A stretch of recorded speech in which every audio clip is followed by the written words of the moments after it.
Hi students. आज हम लोग पढ़ेंगे क्लास 10th के लिए फिजिक्स। इसके कुछ क्वेश्चन हम लोग पढ़ेंगे दूसरे चैप्टर के लिए, जिसका नाम है मानव नेत्र तथा रंग बिरंगा संसार। इसमें पिछले वीडियो में हम आपको कुछ प्रश्न बताए थे। आइए आज हम लोग कुछ प्रश्न देखते हैं जो कि इम्पोर्टेंट प्रश्न होंगे। पहला प्रश्न इसमें आपको दिखाई दे रहा होगा कि सामान्य नेत्र 25 सेंटीमीटर के निकट रखी वस्तुओं को सुस्पष्ट क्यों नहीं देख पाते हैं। आपको बता दें कि स्पष्ट दृष्टि की न्यूनतम दूरी जो होती है वो कितनी होती है, 25 सेंटीमीटर। इसका मतलब होता है कि कम से कम 25 सेंटीमीटर दूरी पर कोई वस्तु होगी तो हमारा आँख उसको स्पष्ट रूप से देख पाएगा। ठीक है। अब यहाँ प्रश्न ये है कि अगर 25 सेंटीमीटर से भी कम हो जाए, ठीक है, वस्तु का स्थान, तो वो क्यों नहीं देख पाएंगे। ठीक है, तो क्लियर है। देखिए, जब हम आँख के बहुत नज़दीक किसी वस्तु को रख देंगे, यानी समझिए 25 सेंटीमीटर से कम रख देंगे, तो उस स्थिति में जो है हमारे आँख पर उस वस्तु का प्रतिबिंब स्पष्ट नहीं बन पाएगा, जिसके चलते हम उस वस्तु को स्पष्ट नहीं देख पाएंगे। यही कारण इसमें बताया होगा, देखिए आंसर में, कि सुस्पष्ट दर्शन की न्यूनतम दूरी 25 सेंटीमीटर है। यदि कोई वस्तु सामान्य नेत्र के लिए 25 सेंटीमीटर से कम दूरी पर रखी हुई है तो उस वस्तु का प्रतिबिंब दृष्टिपटल किसको बोलते हैं, रेटिना को, ठीक है, दृष्टिपटल पर स्पष्ट नहीं बन पाता, जिसके कारण परिणामी प्रतिबिंब धुंधला बनता है।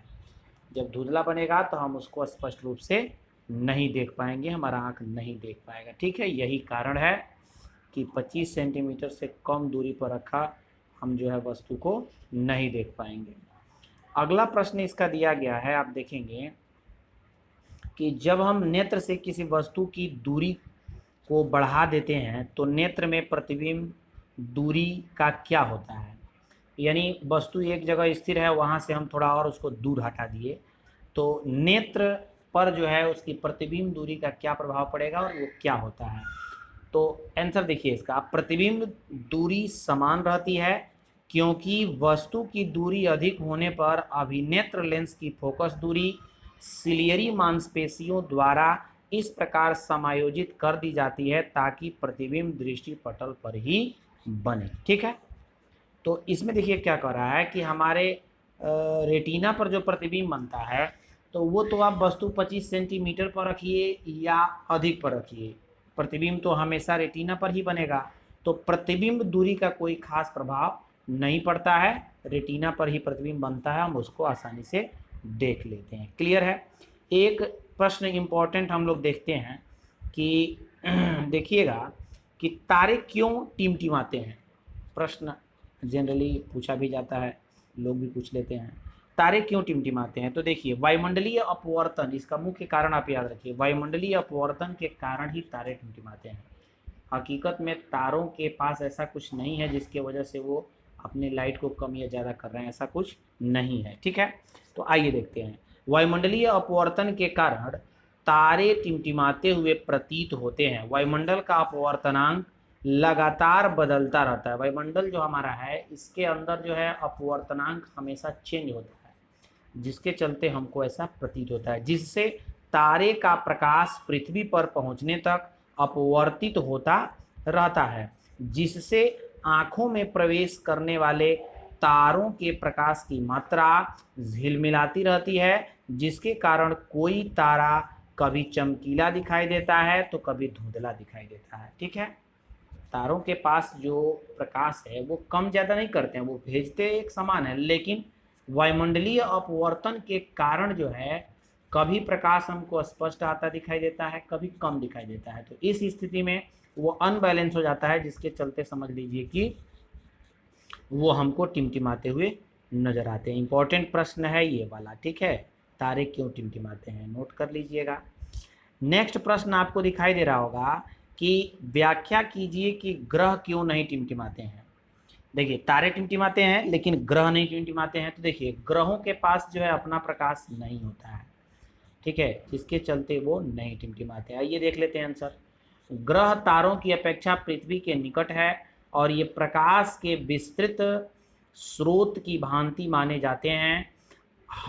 अगर हम ग्रह को बिंदु आकार के अनेक प्रकाश स्रोतों का संग्रह मान लें तो सभी बिंदु आकार के प्रकाश स्रोतों से हमारी आंखों में आने वाले प्रकाश की मात्रा में कुल परिवर्तन का औसत शून्य होगा, जिसके कारण ग्रहों के टिमटिमाने का प्रभाव लगभग शून्य हो जाता है। यानी प्रकाश हमारी आंखों तक नहीं पहुंच पाता, जिसका परिवर्तन या अपवर्तन कुल शून्य होता है, जिसके चलते हम नहीं देख पाते। बहुत ही वीवीआई प्रश्न हम आपको बताने जा रहे हैं अब, जो कि है आपको 12 नंबर क्वेश्चन। ठीक है। सूर्योदय के समय सूर्य रक्ताभ क्यों प्रतीत होता है? देखिएगा, सूर्योदय यानी सूर्य जो उदय होता है, यानी सुबह में जब किरण निकलती है तो सूर्य का रंग रक्ताभ यानी लाल क्यों प्रतीत होता है, रक्त की भांति। ठीक है, तो इसके लिए आपको जो है आंसर देखिए, लेकिन आपको हम कुछ बता दें कि देखिए सूर्य के अंदर जो है 7 रंगों का संग्रह है। ठीक है ना, जिसको वैजानिह पिनाला बोलते हैं। ठीक है, तो जिसमें लाल रंग जो होता है उसकी जो क्षमता होती है अधिकतम दूरी तय करने की होती है, उसका प्रकीर्णन कम होता है, जिसके चलते वो अधिक दूरी तय कर लेता है। ठीक ना, यही कारण है कि सूर्योदय के समय या सूर्यास्त भी जब होता है, सूर्य डूबता भी है, तो उस समय भी हमको लाल प्रतीत दिखाई देता है वो। ठीक है, तो देखते हैं। सूर्योदय के समय सूर्य क्षितिज के समीप होता है। क्षितिज के समीप स्थिति सूर्य से आने वाला प्रकाश हमारे नेत्रों तक पहुंचने से पूर्व पृथ्वी के वायुमंडल में वायु की मोटी परतों से होकर गुजरता है। ठीक है, मतलब ज़्यादा दूरी तय करना पड़ता है उसको, सूर्य के प्रकाश को। क्षितिज के समीप नीले तथा कम तरंग दैर्घ्य के प्रकाश के अधिकांश भाग का वायुमंडल के कणों द्वारा प्रकीर्णन हो जाता है। देखिएगा, नीले और जितने भी कम तरंग दैर्घ्य वाले प्रकाश है उन सबका प्रकीर्णन हो जाता है। अतः हमारी आंखों तक पहुंचने वाला प्रकाश अधिक तरंग दैर्घ्य का होता है, यानी वो कैसा होता है, लाल रंग का होता है। लाल रंग का तरंग दैर्घ्य ज्यादा होता है, अभी आपको हम बात किए। इसलिए हमें सूर्योदय या सूर्यास्त, देखिए दोनों बात आ गया है, प्रश्न में सूर्यास्त भी पूछ सकता है। सूर्योदय या सूर्यास्त के समय हमको जो है सूर्य कैसा प्रतीत होता है, रक्ताभ यानी लाल प्रतीत होता है। क्लियर है, समझ गए होंगे कि लाल किरणों को अधिकतम दूरी तय करने की क्षमता होती है तरंगदैर्घ्य ज्यादा होने के कारण, जिसके चलते ऐसा हमको प्रतीत होता है। तो ये कुछ इंपॉर्टेंट प्रश्न थे, इनको आप नोट कर लीजिए, याद कर लीजिए। मिलते हैं फिर नेक्स्ट वीडियो में।